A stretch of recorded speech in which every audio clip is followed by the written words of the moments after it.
Welcome to DIY Easy Crafts and BergKnifeMaking.com. This is part 2 of the Shark Frenzy chef knife build. This particular knife is AEBL stainless steel. I did a complete blade etching, electro etching on the first part of this series.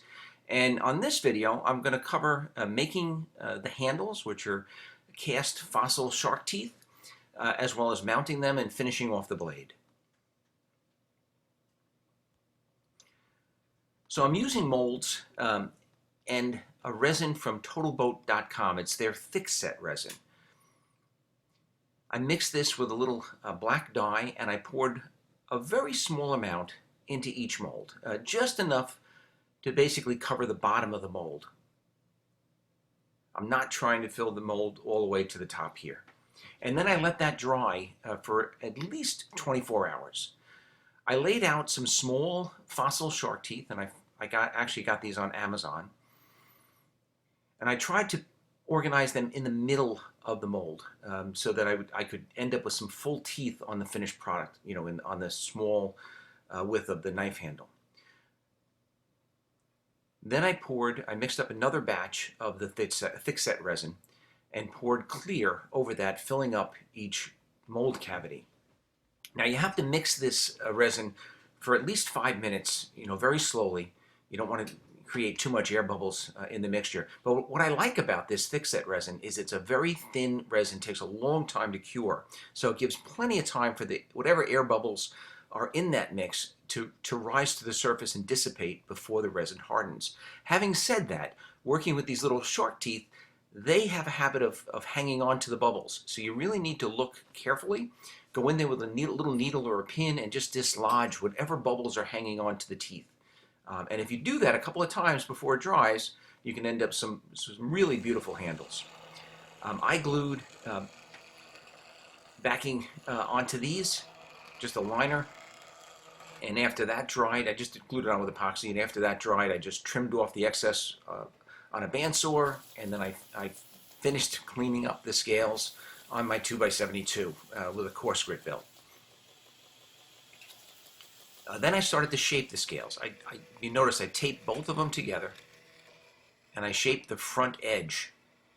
And I'm going to finish that front edge before I mount it onto the knife. There's no way to do it once you glue it up to the blade itself. So I ran it through a few different grits on the belt sander. I think I started off at 120 and went to about 400. Then I did some hand sanding down to 1500.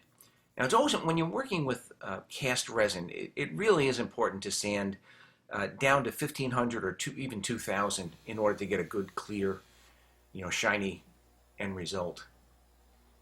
Little buffing compound on a wheel, and that front edge is finished. So now I taped the knife itself onto those scales. I already drilled one hole for the pins, and I put a pin through that so there's no movement to it.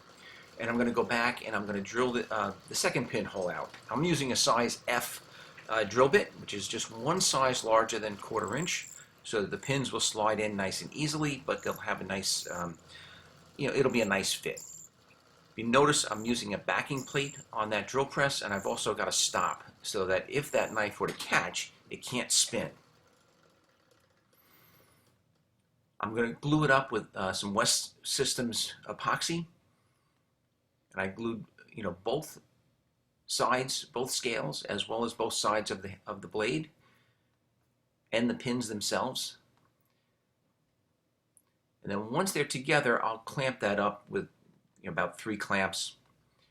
I'll take a alcohol wipe and just clean off the edge. Any glue that's squeezed out on that edge onto the blade, now is the time to clean it. Now, after that dried, and it dried overnight, I went back to the bandsaw. I just trimmed off any excess material I could from the scales, and then I finished profiling the handle right on the 2x72 with a 90-degree table. I try to do as much as possible on the 2x72. It's just a very quick, easy way of working on the handles. I take away the table at one point, and then I work vertically in order to round the upper corners.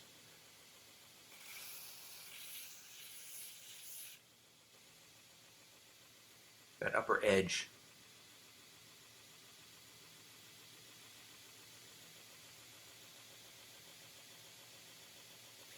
And I'm also going to chamfer each end. And then I use the contact wheel on the bottom, the 2-inch contact wheel, just to rough shape, very rough shape, the inside corners. And I usually do this with an 80 grit, using a small wheel attachment. Just the easiest way to get into that curve, clean up that edge. I did some hand sanding on these, just like that edge that we polished earlier. I hand sanded everything down to 1500, and then did a little buffing with a little buffing compound, and the handles really polished up beautifully. To finish off this knife, you have to put an edge on it, or I had to put an edge on it. I do this right on the 2x72. I start with a 120 grit belt to establish that primary bevel, or the micro bevel, and you make sure that it has an edge or a burr along the entire length of the blade, and then you go through a bunch of different grits down to 2000 grit. And after that, I finish it off on a leather stropping belt just to get rid of that burr. And I did a whole video on sharpening knives. You can always look back, to see that. Once I'm finished, that blade is literally razor sharp. So this is the finished knife. Again, it's a Shark Frenzy themed chef knife. It's got fossil shark teeth cast resin handles. It's got a beautiful full blade etching. I hope you enjoyed the video. If you did, I ask that you please give it a thumbs up and subscribe to this YouTube channel. I would absolutely love it if you left feedback in the feedback section. And I'd like to give you an invite to join us on our Facebook group, Knives and Knife Making, and check us out on the web at DIYEasyCrafts.com or BergKnifeMaking.com. Thank you very much for watching.